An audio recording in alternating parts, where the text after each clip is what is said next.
Sa ipayong dagat, mahigit 10 patay sa pagsabog sa isang planta sa Indonesia. At Ukraine, pinaaga ang selebrasyon ng Pasko. Kung bakit alamin sa sentro ng balita ni Joy Salamatin. Hindi bababa sa 13 ang namatay habang mahigit 30 ang sugatan sa Indonesia matapos ang pagsabog sa isang Chinese-funded nickel processing plant. Ang mga nasawi ay kinabibilangan ng 8 Indonesian national at 5 Chinese national na pawang mga manggagawa.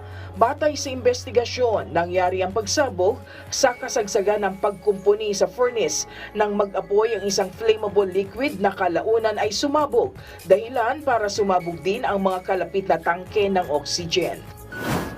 Inagahan ng Ukraine ang pagdaraos ng Pasko bilang pagkalas sa Russian tradition. Sa kauna-unahang pagkakataon, idinaos nila ito ngayong araw, December 25, mula sa nakasanayang January 7. Iba't ibang aktibidad ang inilunsad sa Kyiv kasabay ng selebrasyon.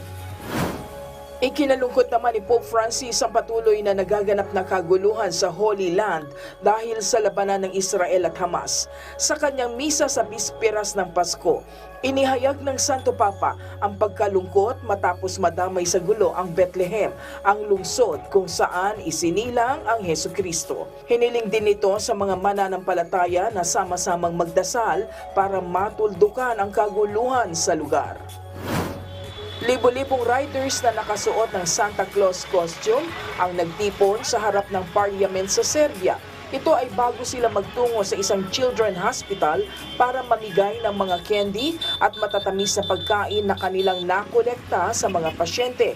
Ang naturang aktibidad ay taunang ginagawa sa lugar para maghatid saya sa mga batang may sakit sa kanilang simpleng paraan. Joy Salamatin para sa Bayan.